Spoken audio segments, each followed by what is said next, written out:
안녕하십니까. 이번에 교과용어 발표를 맡게 된 3학년 4반 박진원이라고 합니다. 안녕하세요. 이번에 교과용합 발표를 하게 된 3학년 4반 노현준이라고 합니다. 안녕하십니까. 발표를 맡게 된 박진원입니다. 저는 비닐로 인한 환경오염 문제와 이런 환경오염 문제를 해결하기 위한 여러 사회적, 과학적 방안들을 소개시켜 드리고자 합니다. 먼저 비닐로 인한 환경오염 문제입니다. 이 표를 봐주시면 국민 1인당 연간 비닐봉투 사용량이 저희 나라가 다른 나라들에 비해 압도적으로 높다는 사실을 알 수 있습니다. 또한 국내 비닐봉투 생산량이 2003년부터 2015년까지 지속적으로 증가하고 있다는 사실도 알 수 있습니다.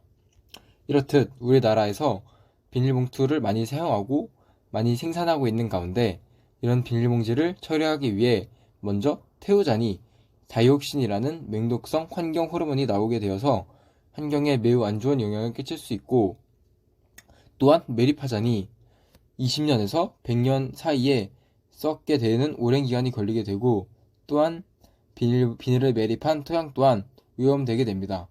이렇게 비닐로 인한 환경 오염에 대응하기 위해 다른 나라와 우리나라는 어떤 정책을 시행했는지에 대해 알아보러 가봅시다. 먼저 중국입니다.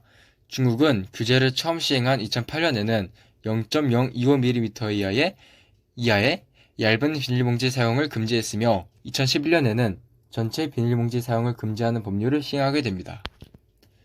두 번째로 인도입니다. 인도는 2002년부터 비닐봉지 사용을 규제하고 있습니다. 초기에는 0.02mm 이하의 얇은 비닐봉지 사용만을 금지했지만 이후 2016년부터 전국적으로 비닐봉지의 사용을 금지하는 법을 시행했습니다. 세 번째로 우리나라 대한민국입니다. 대한민국은 2018년부터 대형마트, 슈퍼마켓 등에서 비닐봉지 무료 제공이 금지되었고 2026년부터는 비닐봉지 유료화 범위를 확대하고 외식업, 주유소 등에서도 비닐봉지를 유료로 제공하게 했습니다. 또한 비닐봉지 제로 챌린지 같은 여러 캠페인들을 열어 개인과 기업의 비닐봉지 사용량을 줄이려는 노력을 하고 있습니다. 이렇듯 나라별로 비닐에 의한 환경오염에 대처하는 모습을 알아봤다면 과학적인 원리를 이용해서 비닐로 인한 환경오염에 대처하는 모습을 소개시켜 드리고자 합니다. 바로 미래의 비닐을 대체하여 환경오염을 줄이기 위한 목적으로 개발된 생분해성 플라스틱입니다. 생분해성 플라스틱이란 박테리아나 살아있는 유기체에 의해 분해될 수 있는 플라스틱을 지칭하며 이용 후에 화학적 분해가 가능한 이산화탄소, 질소, 물, 생물 유기자원, 무기염료 등의 천연 부산물들을 내놓는 고분자 종류 중 하나입니다.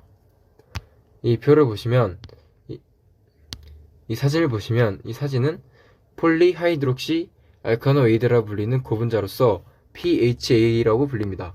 이 PHA는 석유화학 제품으로 만들어지며 미생물에 의해서 이산화탄소, 물로 분해되는데 이렇게 이산화탄소, 물로 분해되기 때문에 생분해성 플라스틱이 더 친환경적이라는 말을 들을 수 있게 되는 것입니다. 그 다음으로는 생분해성 플라스틱의 분해 과정입니다. 첫 번째 단계로는 열화 과정입니다. 열화 과정은 플라스틱, 즉 고분자가 작은 조각으로 분기되는 과정입니다. 두 번째로는 생물 절단 단계입니다.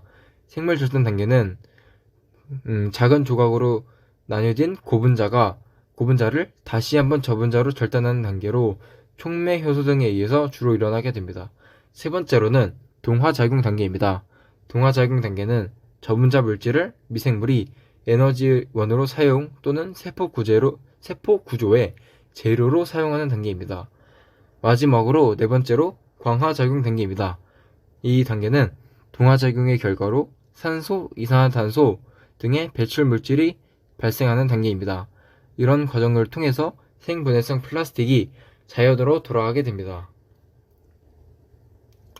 그럼 이런 생분해성 플라스틱이 실제로 어떤 이용 사례가 있는지 알아보러 가봅시다.